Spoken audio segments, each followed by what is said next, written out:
All right. Hi, everyone. Welcome to our podcast. And just like that, and this. And this. Today, we're going to talk about episode 2, season 3. It's called The Rat Race. Let me do a simple breakdown of the episode and then China and myself. Oh, I think I forgot to introduce myself. I'm Preeti. I'm China. And we're discussing the new episode of And Just Like That. So the breakdown, oh my god, okay. I think so let's do characters. Let's start with Carrie. Carrie, You were right, she always has apartment problem. I'm telling you, she has apartment problems.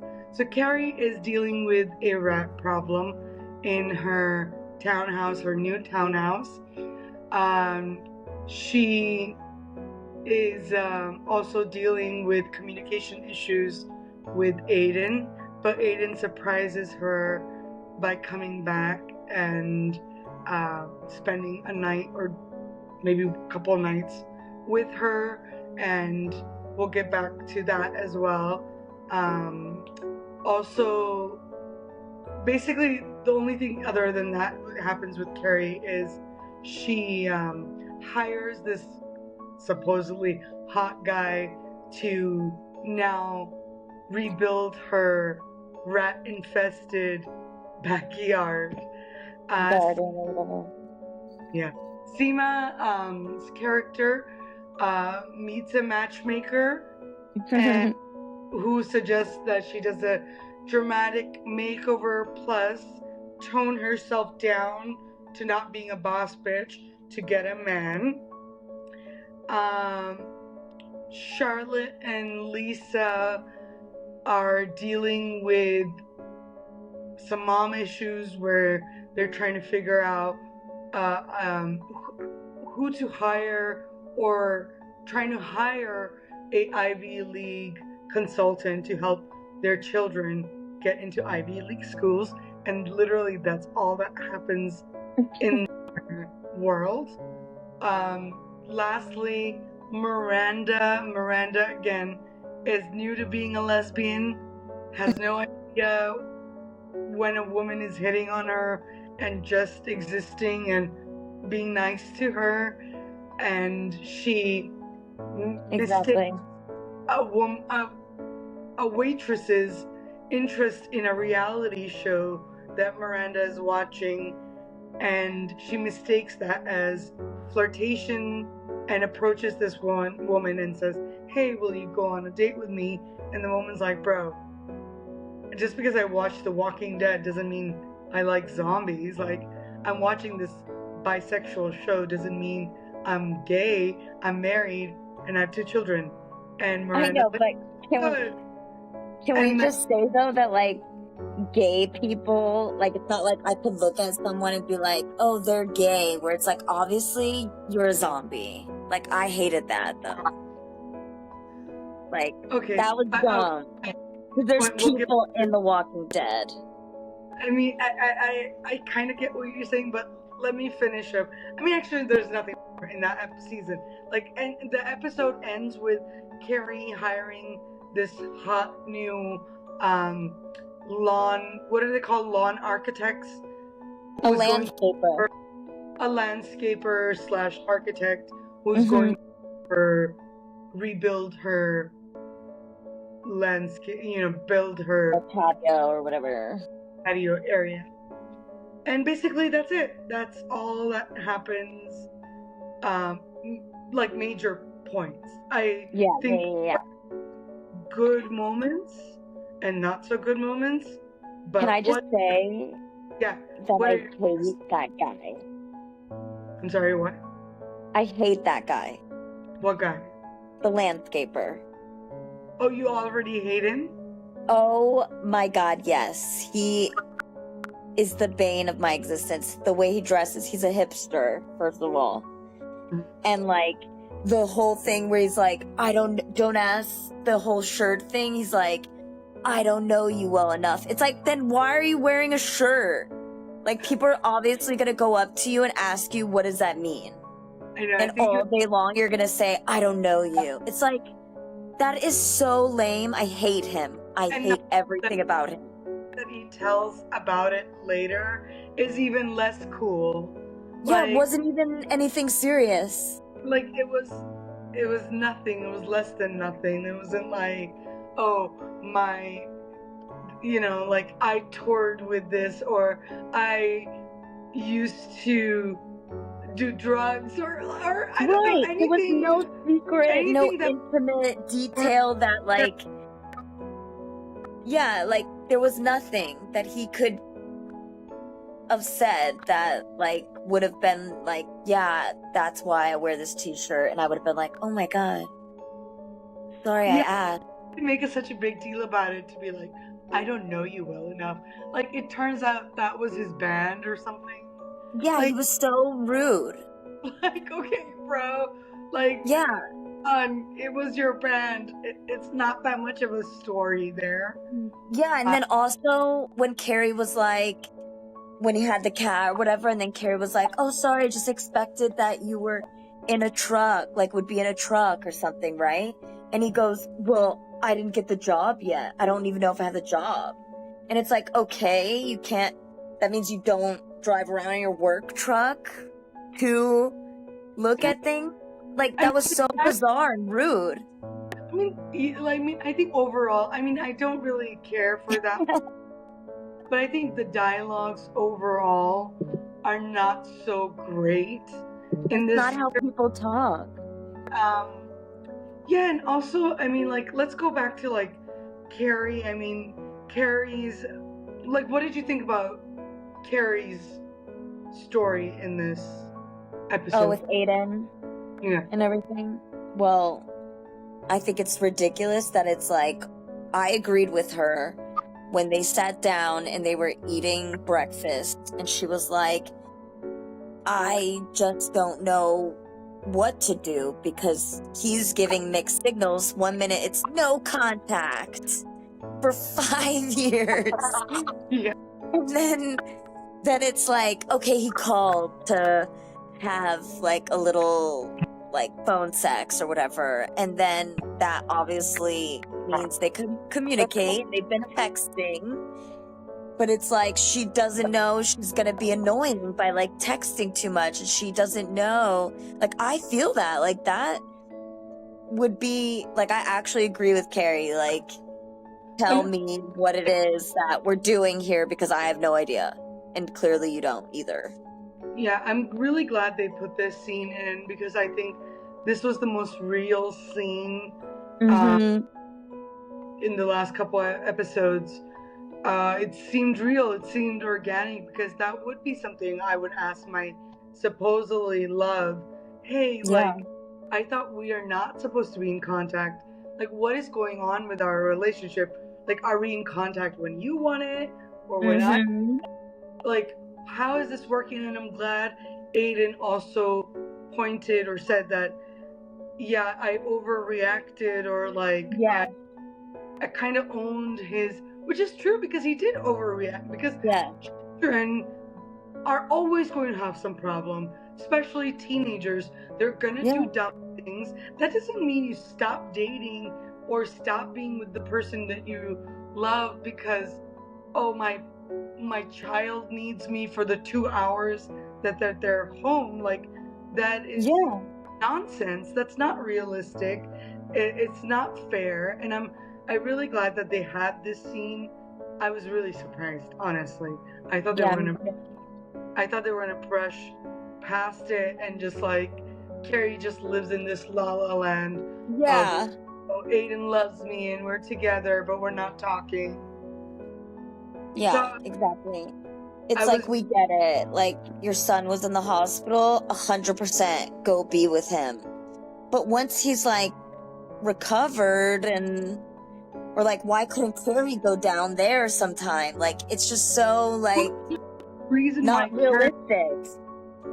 Well, you know the reason Carrie can't go down to Virginia or Connecticut, wherever they live, is because these people are are crazy New Yorkers and they don't leave Manhattan, period.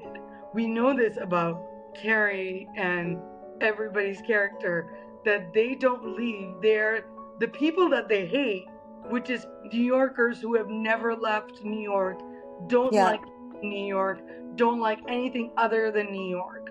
Carrie Yeah. is truly that character. Like, that's why she can't even. I would be like, okay, I'm just gonna move in with you, or like, does that work? Or like, even at least have that conversation, even if it didn't work.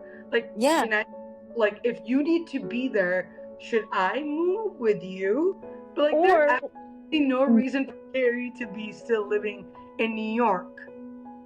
yeah, or just like, okay, I don't want to live with you, but I could come and visit like a weekend once a month, like the way he was flying every other week. That's so unrealistic.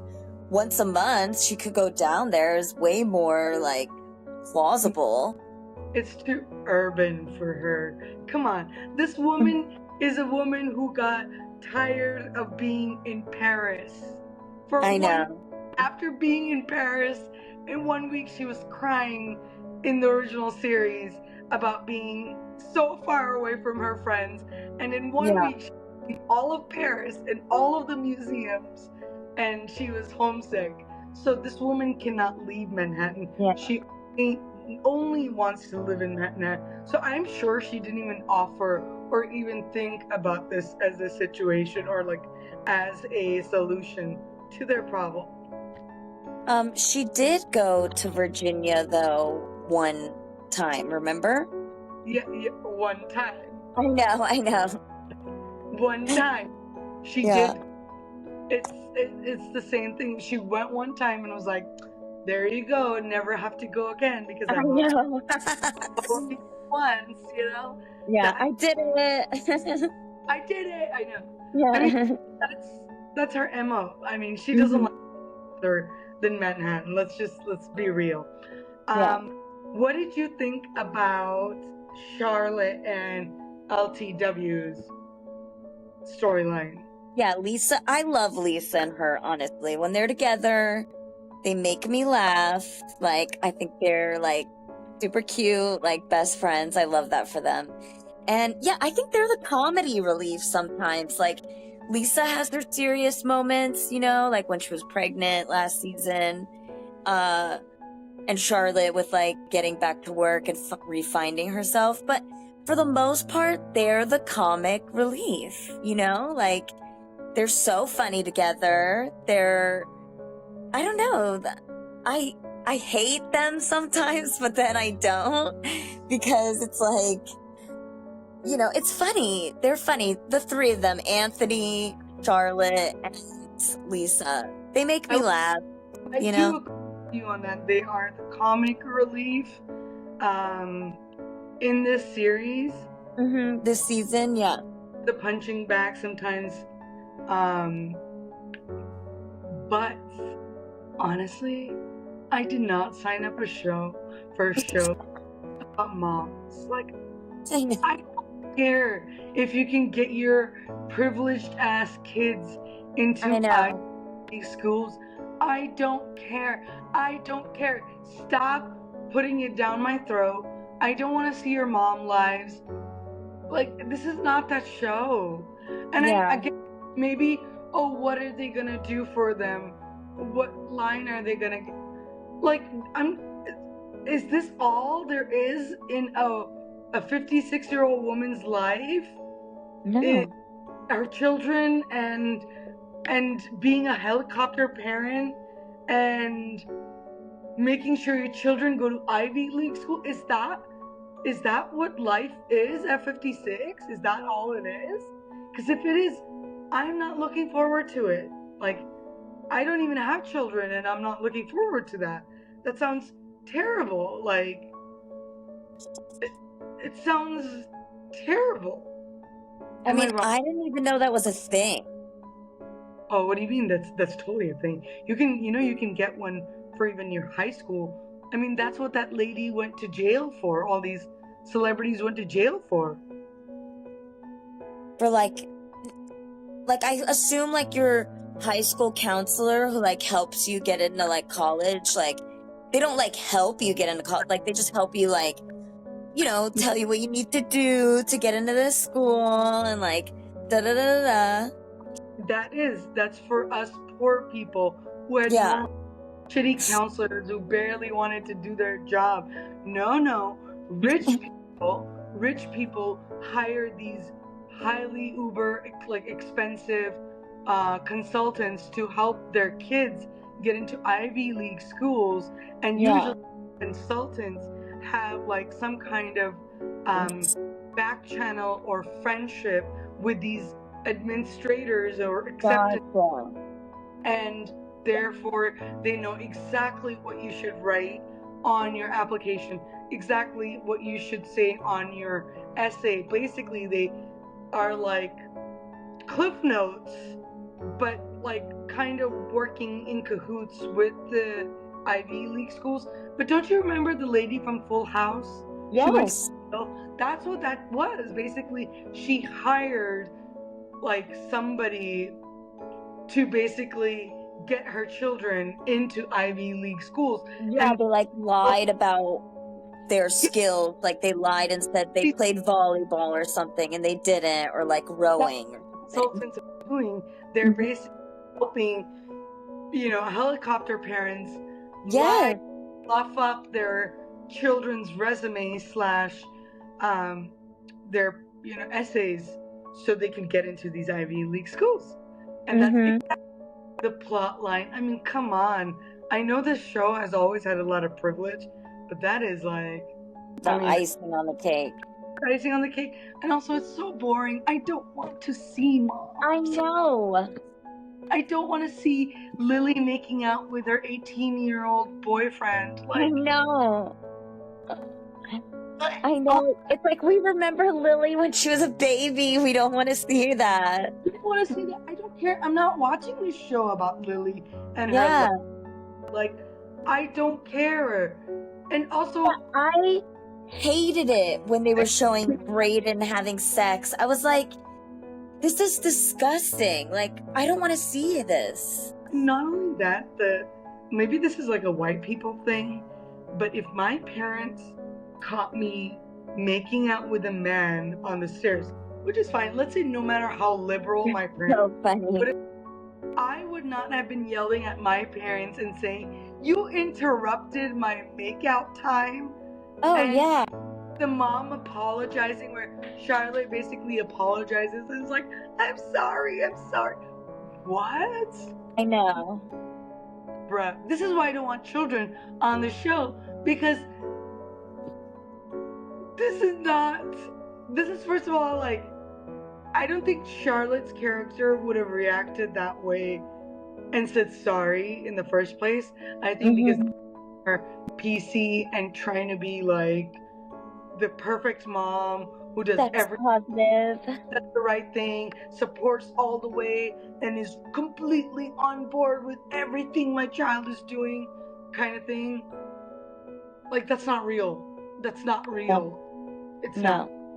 So I did not enjoy that storyline.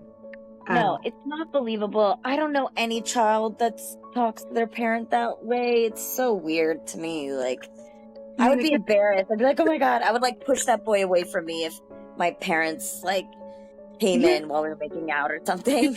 Like, it could be like, I'm not saying like Charlotte has to shame her daughter Lily. No. But like, or it could be just an awkward situation where nothing is said, where it's like, bro, I don't want to see my child making out.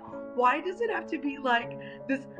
I support you. I'm sorry I intruded on your sexy moment. No, bro. Like, just be real. Either, I don't know, maybe there are white women who are really supportive of their children in every which way, and not only supportive, but kind of, I don't know, piling on. I don't even know what the word. It's weird that Lily is like mad disrespectful. I mean, her children have disrespected her so much, and nobody says anything about it. Instead of saying anything, they just go into acceptance, because I think they want the audience to feel like, oh, Charlotte would never shame her daughter for not wanting, for last season, Rose not wanting, or Rock not wanting to do a bat mitzvah. And even though she had planned everything, they were there, the party's happening, and then she backed. Instead of being like, no, bro, you gotta do some things that don't make you happy in life. That's life. Instead, she just was like, okay, I'll just have it. No, bro.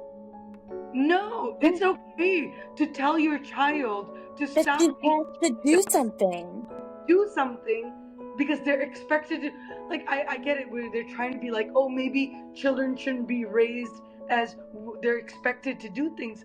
Come on, let's calm down a little. It's the principle. I would have been like, look, Rock, it's okay you don't want to be Jewish, right? But just, this is more of a celebration. Your birthday, this is something you have to do. It's a family tradition. It's like, it doesn't have anything to do with religion anymore. Dollars on this, like, yes, like, have some respect. Like, have some respect. And like, sometimes I get it, like, you have to do things for other people that, like, make other people happy. But like, my partner might want a party for me for my birthday or something. I'm gonna go along with it because I want to make my partner happy, and I love my partner. And also, we could always do nothing because we all, you know what I mean? Like, it's okay. It's not a woke thing. It's not a like it's not a taboo thing to want your children to do something. And do something. Like, it's okay. It's not a new age. I don't know. Maybe. No, I agree. You're teaching them. Oh, sorry. You're teaching them values, and that, like, okay, even though I am not getting anything from this, look at all these smiling faces. All these people came here for me. They're expecting something of me. That is truly valuable to teach someone, like responsibility. Like, I said I was going to do this. I'm going to do it. Like, that is a good characteristic to have. And she isn't teaching her kids. Charlotte is a good person. Harry is a very good person. I like them. And that always happens. People you genuinely like have terrible children. They always spoil their children. It's like, why are you doing this? You are not doing your child any favors. And now we're talking about children on this show. And it wasn't what we wanted. Exactly. Like, what parallel universe are we living in that we're talking about children's topic for this show? Samantha would hate this. Call it the drama of our lives, and make it our lifetime story or something. Like, this is not what this show is supposed to be about. But anyways, we will continue on and talk about because Samantha would not want us to be talking about children. Yes. Seema's story is basically, she is first her boss.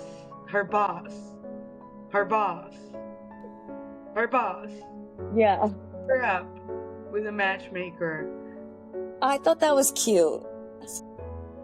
I mean, it's not even the boss thing. It's just like, why is everybody so concerned about about Seema finding a man? It just... why does she need a man? Does she even need a man? No. She clearly doesn't want a man. Doesn't even want a man. There's nothing, like, other than sex, what does she need a man for? Yeah. Like, nothing else. She doesn't seem to, what does she need a man for? I haven't seen anything in her life that would require a man for her. And I think that's okay. I think that's okay for that character to be like, I don't need a man. I just want to have fun. Yeah, I completely agree. The whole time when that lady was telling her what to wear, to be submissive, it's like, So the guy doesn't want to be with her then. He wants to be with a woman that is X, Y, and Z. And it's like, Seema is a person. She has a personality. Is probably the worst way to go, because usually, let's say if a guy is serious and he's going through matchmaking, that means they want to get married. Yeah. Seema wants to get married. Is Seema ready to get married? She's not. Like, I'm sorry, boo. Like, accept who you are. And I think she's living in this denial, which is this character is kind of like it hasn't figured out. The character hasn't figured out what the character is, basically. Because she is, I mean, does she, like, she wants to get married. I don't know. Does she want to get married? I know. She doesn't act like she wants to get married. She doesn't. I don't even know what. I think she just wants love. Like at 55, you are a grown-ass woman. You are successful. You are stable in everywhere. You're beautiful. Yeah. You are desperate for men. Like, I think that it's love. Like, I don't think she cares about marriage or like you're saying, like, she doesn't need a man.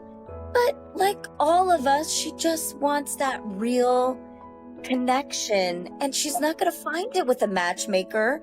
And she's definitely not going to find it not being herself. Oh, that was so frustrating to watch. I think another one of the best moments in this episode, and kind of felt like the old Sex in the City, was when Seema was reminiscing and talking about all the men that she's been on dates with, and how she, like, let them go in like first moments. That was cool. That was amazing. That is the kind of attitude with which she should be leading her life. This is why I mean, like, her character is very conflicted, because there is that in her where she's like, I know the bullshit that you are spinning me, and I'm not going to fall for it. But at the same time, wants to fall for it and be in a monogamous, serious relationship. At the same time, it's like, no, you see, like, there's a reason why you're 55 and not married. Not because you're not a quality woman. No. Because she is a quality woman. Yes. She has never found a quality man, because there's not that many quality men out there. Yeah, and honest to God, I don't think Seema is going to find a man in her age range. Like, they were talking about her going to 70 or something. No, honey. She needs a young man that worships the ground she walks on. That's what Seema needs, and I hope they fucking give it to her. If they don't, I riot. 100%. I don't think they will do that, considering it was the storyline with Samantha and Jared. Oh, you're right. So I don't think they'll go down that path. Maybe for a fling or two, and then she will also write him off as being too young and not knowing. But that's what those women need. I mean, I agree with you, but like, I don't know. I mean, I don't know. I don't know where they're gonna go with her. We'll see. I mean, again, going back to the main story plots, Miranda. We talked about Carrie, we talked about Charlotte, and now Miranda. I just hate her.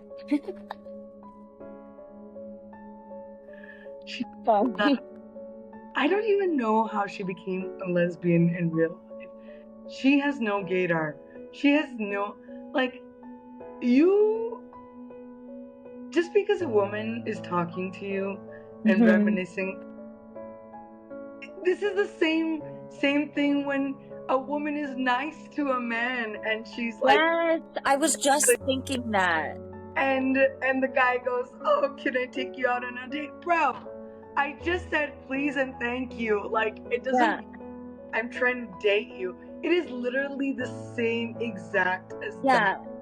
She's your server. She is supposed to be nice to you. And I He wonder wants to make a tip. if Cynthia Nixon is the one who suggested this storyline, because I wouldn't put it past her. Because I feel like they have given Miranda, beginning even from back from season 1, they have given Miranda the most craziest, unhinged stories. Like in season 1, where she meets a black professor and completely loses her mind and doesn't know how to speak to a black female for some reason, even though she lives in New York, which has ethnically diverse And has dated a black man. and has dated, well, I mean, only one black man, but she I know, has but still. a black man. Yeah, I think they've given her all these terrible, like, and also with the being with Che, like they've just given her these terrible storylines where she just looks like an asshole. Yes. Like Miranda, what is going on with Miranda? Either the writers hate Miranda, Yeah. or Nixon is really in the writers' room and is writing everything, which is why everything is so bad. Yeah. It's like, girl, like, yeah, I thought the same thing. I'm like, do the writers hate Miranda? Like, why are they doing this to her? I know, it's really, and also, I mean, I've noticed about the past couple seasons and the series, and if you notice, like in the Sex and the City, the original series, you would have an episode, and the episode would be about a certain topic. Mm-hmm. Like for example, there was an episode about men fucking models. Yes, I remember. And the entire episode kind of had to do with that, and they would wrap it up. One episode would be end of it. Like you can watch the series in any which way, and yes, there were the major plot lines, which is usually big and Carrie plot right line. Some continuity, but yeah, but usually the episodes were episodic, which they would like story would end in one episode. It was fast, it was fun, it was done. Yes. But in this show, it's not like that. No. It's boring, it's slow, and the episodes just end. Like this episode just ended with Carrie after meeting her lawn caretaker, whatever, the new guy, the hot guy who's gonna rebuild her lawn, and she just takes her cat and goes back inside the house. Yeah, it didn't have an ending. Resolution. There were so many random like scenes that were just put in, and there was no like any connection to the bigger plot line or anything. They didn't say anything pick up about it. There was no resolution. Like the whole Anthony having bread, the challah store. What was that scene about? Why? I didn't even know he didn't have his own store. I thought that he did.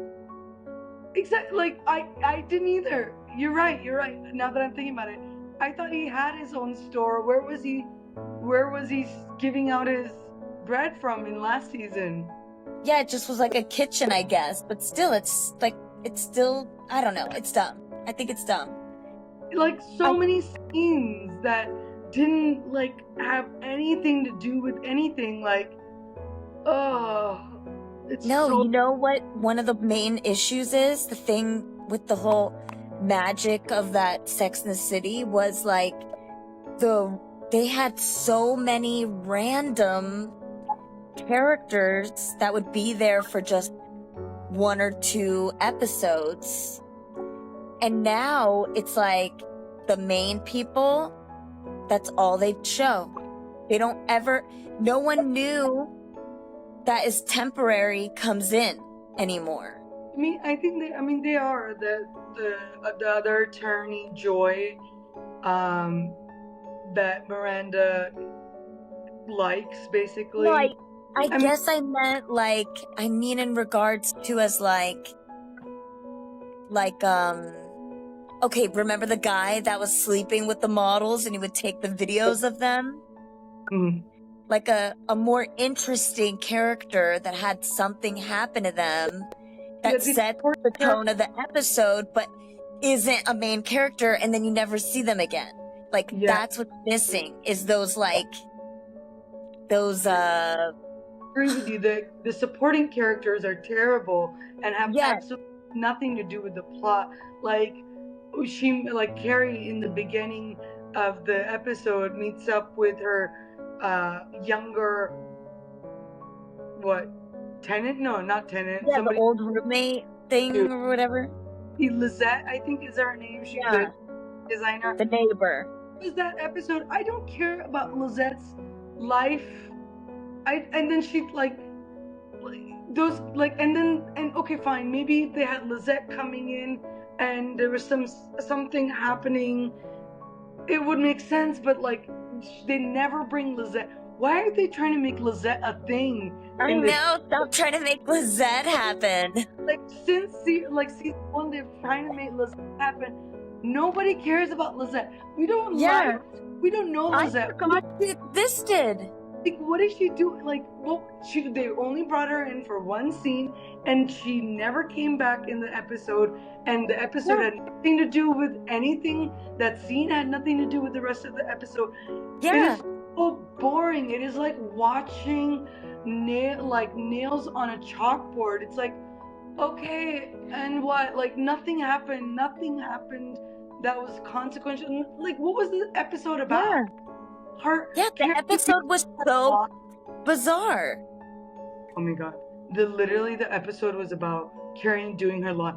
I'd rather watch Bridgerton at this point than watch this show. You know what I mean? There was exciting things happening in that show than this show, which I never thought I would be thinking or saying if I was gonna recreate this show. But that's just me. No, girl, I totally agree. It lost that rhythm, that spark, that it's it used to be the city was one of the stars, and it's not anymore. It's just so lame. Yeah, I feel like I'm watching it's more boring than the Golden Girls. I love the Golden Girls. That would be dishonor to them. Yeah. Where is the fun? Where's the fun? And this is why remakes, or not even remakes, but continuations or bringing back old series is not a good idea. Not one of them have been great. Will and Grace, the new one, sucked. I didn't even watch it. It was so bad. I wanted to jump off a cliff every time I watched it. I watched it because I wanted to see what they were gonna do. It was so bad. It was so bad. I'm so glad they canceled it. But they milked 4 seasons out of it. I guess all of this at the end of the day becomes about a payday for everybody involved, and that is all that is. They don't have to put an ounce of thought into it. They don't have to try to make anything interesting. They just have to make the actors happy and kind of show up. Yeah. Any thoughts? Yeah, you nailed it. It just seems like this is Carrie Bradshaw playing herself, Cynthia Nixon. I meant to say Cynthia Nixon playing herself, Sarah Jessica Parker playing herself. It's I don't know if Charlotte is the only one acting or not. Yeah, it's a letdown. I was really hoping for magic, and maybe I I'm just too high expectations, you know? But I mean, I don't even know if it's high expectations. Right now, it's just like, let's just get back to the soul of the show. I mean, I don't want to watch moms. I don't want to watch slow-paced stories that don't end. Like, literally, this could be a Netflix show, you know? It's like, have you watched the Sarah Jessica Parker's other show on HBO, Divorce? no. It might have, like, you might as well watch that show. Like, that show is better than this show. Like, I don't have a problem with watching a show about moms who are dealing with their lives and, you know, having a slow-paced series. But this was not the show. Yeah. This was not the show. So No, once it's not. again, we are disappointed in episode 2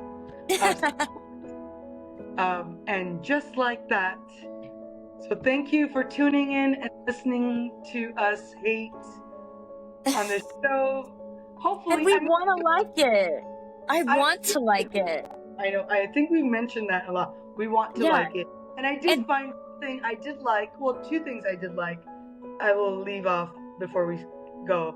One, I did like Carrie's outfit, the blue dress that she wore in the first scene. Yes, in the beginning. Right in the beginning. Loved the dress. Also, the scene with Aiden and Carrie was the only authentic thing that kind of helped move the story along and also get some of Carrie's dignity back. Yes. Yeah, it's like there are moments. It's not like I'm sitting there and I'm hate watching it, because I'm not, you know, like I am genuinely curious, like, what is gonna happen next. And you know, there are mad times where I'm laughing, you know, because I think at the end of the day, it is a comedy and also a fantasy, right? Like, it's like, this isn't real. These women's lives, sure, maybe some people live these lives, but nobody's life is like this. And it just, I don't know, maybe that's the problem, is that I can't relate anymore, you know, because I'm single, I'm in my 30s. I relate more to these women when it first started than now. And yeah, you know, it could be that we can't relate to these characters, but then again, then I ask you this: who did they make this show for? I know. Our moms? I will tell you that I don't know any 56-year-old woman who's watching this show. Maybe there are. Yeah, I have sisters that are that age. Maybe they're watching. I'll ask them. Please do ask. You want their opinion. I don't know any 56-year-old woman that is watching this show. Hey, maybe there are. Please let us know in the comments if you are in that age range and you aren't watching this show, and please tell us what you like about it, and if you're able to relate to this story perhaps more than the original series. And let's compare notes and start a discussion. Yeah. And we will see you guys next week to discuss episode 3. Bye. Peace.